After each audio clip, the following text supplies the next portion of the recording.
iaitu nak cepat, bimbang, bimbang, dan cepat-cepat baca, takut walaupun maksud dia tu molek, tetapi Allah SWT tak kena hak sifat nak cepat tu.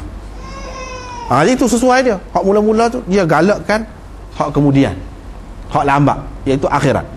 Manusia pula sebaliknya, sesuai dengan Nabi di sini. Nabi SAW pun ada juga sifat tu. Jadi dia tegur, tak sah lah lagu tu, tidak bagus sifat lagu tu. Yang memikirkan yang segera dunia ini, hak kena fikirnya kepada dia, iaitu hak akhirat. Itu kesesuaiannya.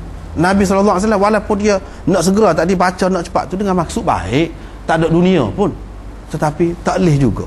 Dia tegur. Itu yang kedua. Dan yang ketiga, yang keempat, ini tafsiran Qaffal. Dia kata la tuharrik bihi lisanaka lita'jala bih. Ini khitab ini, jangan engkau cepat baca, jangan engkau menggerakkan lidah supaya engkau cepat membacanya. Hak ni khitab ni bukan, tuju ni, ayat ini ditujukan bukan kepada Nabi SAW, tetapi kepada manusia. Kutu pula, yunabba'ul insanu yawma idzin bima qaddama wa akhar. Adalah ayat sebelum pada itu. Manusia akan diberitahu kepada dia tentang apa yang dia lakukan dahulu dan apa yang dia lakukan kemudian. Semuanya akan diberitahu kepada manusia di akhirat nanti. Bila begitu, manusia ni di akhirat nanti macam mana? Akan diberikan suratan amalan masing-masing. Bila diberi suratan amalan tu, baca, manusia akan baca hak mana-mana salah tu kan, hak tempat salah dia, tempat dia malu, tempat dia merasa menyesal, dia baca cepat-cepat. Ini cerita orang, bukan cerita Nabi SAW. Keadaan manusia di akhirat nanti, bila diberi suratan amalan tu, dia pun baca sesuai dengan dalam ayat Quran yang lain disebut iqra kitabak kafa binafsika al-yawma 'alaika hasiba. Baca suratan amalanmu itu, cukuplah diri engkau sendiri untuk menjadi penghitung kepadamu pada hari ini. Dia pun baca. Apabila tempat-tempat yang dia takut tu, dia akan dihukum, dia baca cepat. Situ dia kata la tuharrik bihi lisanaka lita'jala bih. Tak usah duduk gerak cepat lidah tu. Tuhan tegur manusia tu nak cerita hari kiamat ni, bukan cerita dunia, cerita hari kiamat ni. Jadi kalau lagu tu sesuai lah ayat, mengikut Qaffal ini sesuai. Ayat sebelum tu dengan ayat selepas ni sesuai. Sebab apa? Semua cerita kiamat berlaku.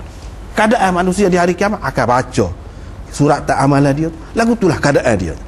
Inilah dikatakan la tuharrik bihi lisanaka lita'jala bih. Jangan baca cepat. Inna alaina jam'ahu wa qur'anah. Yani kami telah kumpulkan segala-galanya dalam surat tak amalanmu itu. Dalam surat tak amalanmu itu. Dan kami jamin engkau akan baca dia kok mana-mana. Kalau kamu cepat pun baca juga, tak akan terlepas tu. Akan baca juga, tak boleh lari daripada tu, akan mari di hadapan engkau juga. Fa idza qara'nahu fattabi' qur'anah. Apabila kami baca, yakni kami baca tu, kami suruh kamu, perintahkan kamu baca, kamu akan baca habis. Fattabi' qur'anah, kamu akan terima mana bacaan apa yang dibaca itu. Kamu akan akui, kamu akan mengesahkan apa yang kamu baca itu betul, saya telah buat gini. Itu makna fa idza qara'nahu fattabi' qur'ana thumma inna 'alaina bayanah. Kemudian kami jamin untuk menerangkannya, menerangkan hasilnya, yakni hasil apa yang kau baca, kebaikan yang kau buat gini. Kami jamin akan menjelaskannya, menyatakan hukumannya, balasannya, maksudnya di akhirat nanti. Ini semua berkait dengan akhirat ni. Tetapi kalau kita mengikut tafsiran ini, tidak akan jadi sesuai dengan tafsiran Ibnu Abbas tadi. Sebab Ibnu Abbas tadi menceritakan sebab nuzul, sebab turun ayat tadi, iaitu Nabi SAW baca cepat tu. Ini berkait dengan Nabi SAW, tidak berkait dengan akhirat tu. Jadi tidak sesuai pula situ. Tetapi kalau kita nak cari kesesuaian ayat sebelum dengan ayat selepas tu, sesuai dah. Kalau kira hasan itu sesuai dah. Tetapi kalau nak kaitkan dengan sebab nuzul yang disebutkan oleh di Ibnu Abbas tu, tidak sesuai, tidak nampak sesuai di situ. Lagu mana penyelesaiannya? Pergi lagi. Ulama tu, si alim ni, Qaffal ni, sekat tu dia bagi. Orang lain bagi pula jawapan dia kelima.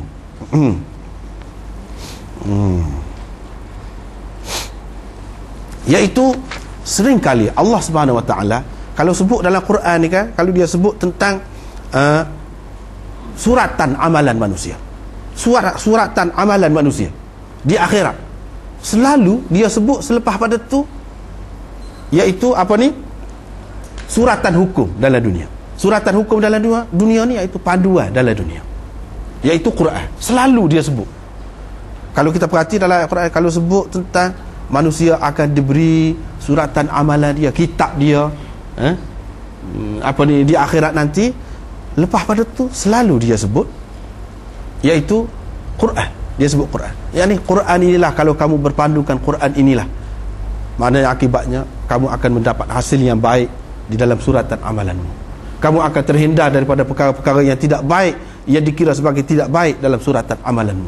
Maknanya dalam dunia ni sepatutnya kamu berpandu dengan ni. Misalnya, faman utiya kitabahu biyaminih faulaika yaqra'una kitabahum. Orang-orang yang diberikan kitabnya, disebut kitab yang di suratan amalan itu, di sebelah kanan, yakni kepada tangan kanan dia tu, faulaika yaqra'una kitabahum, mereka akan membaca kitab mereka tu, yang di suratan amalan itu. Ini kitab amal, orang panggil suratan amalan. Bila pergi depan sikit kita baca ayat tu, walaqad sarrafna lin-nasi fi hadzal qur'ani min kulli mathal.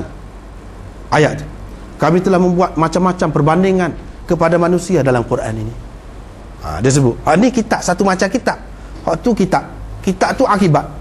Kitab ni lah yang menjadi punca yang menentukan manusia tu mendapat akibat dia, kitab ni. Sebab itulah dia ada sesuai. Begitu juga dalam ayat, wa wudi'al kitab, kitab itu diletakkan, fataral mujrimina mushfiqina mimma fih, kamu tengok orang-orang yang bersalah itu takut dengan isi kandungannya. Yang ni kitab akhirat, kitab akhirat. Lepas tu dalam ayat selepas tu dia sebut walaqad sarrafna fi hadzal qur'ani lin-nasi min kulli mathal, juga dia sebut tentang Quran juga. Mana kaitan rapat suratan amalan tu dengan Quran ni.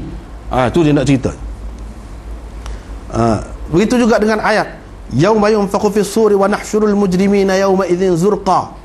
Ayat tu. Lepas pada tu, wa kadzalika anzalnahu qur'anan arabiyya wa sarrafna fihi minal wa'id la'allahum yattaqun aw yuhdithu lahum dzikra. Dan seterusnya. Maknanya dia sebut Quran. Lepas pada sebut suratan amalan, sebut Quran. Banyak tempat dalam ayat Quran. Begitu juga di sini, yunabba'ul insanu yauma idzin bima qaddama wa akhar. Pada hari itu manusia akan diceritakan kepada dia tentang apa yang telah dia lakukan dahulu. Apa yang telah dia lakukan dahulu. Ini mana dicerita mana? Di akhirat ni. Lepas pada tu sebut la tuharrik bihi lisanaka lita'jala bih. Ini berkenaan dengan Quran. Jangan kau baca Quran tu cepat-cepat, gerak lidahmu untuk nak dapat cepat, untuk nak cepat. Janganlah gitu. Ini berkenaan dengan Quran, sesuai dengan hak lain-lain. Ini cara Quran dah. Dia nak ceritanya kita kena berpandukan Al-Quran, barulah akibat ataupun hasil dalam suratan amalan kita tu baik, tidak membawa akibat buruk kepada kita. Sesuai kot tu kata dia, sebab dia sebut ni ayat ni. Ni tidak bercanggah dengan tafsiran Ibnu Abbas tentang sebab nuzul kepada ayat ni. Sesuai, kita nampak sesuai. Itu jawapan yang kelima. Jawapan yang keenam, ini jawapan yang diberikan oleh Maulana Anwar Shah Kashmiri. Anwar Shah Kashmiri ini seorang alim besar dalam ilmu hadis. Di sana dia kata ayat Quran ini dia ada dua makna. Selalu ada dua makna. Kalau yang disebutkan ini sebab nuzul dia, itu mengikut satu makna. Satu makna lagi, makna lain.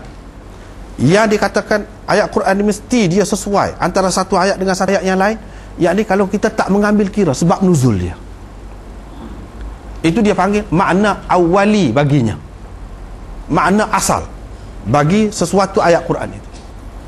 Misalnya dalam cerita ni duk cerita tentang kiamat, sesuai dengan kiamat ni, berkenaan dengan kiamat lah. Itu makna asal dia. Mana kalau orang tak tengok sebab nuzul, tak tengok hadis ni, orang baca ayat tu, dia akan nampak berkenaan dengan kiamat. Itu sesuai. Itu sesuai dari sudut tu. Tetapi kalau tengok dari segi sebab nuzul, tidak sesuai. Jadi hak kata ayat Quran dia perlu sesuai antara ayat dengan ayat dia tu dari segi makna pertama dia. Seperti tadi kan hak Qafal sebut tu, makna pertama dia tu. Makna pertama, kalau orang tengok ayat tu, dia boleh faham apa daripada ayat, tanpa melihat kepada hadis, tanpa melihat kepada sebab nuzul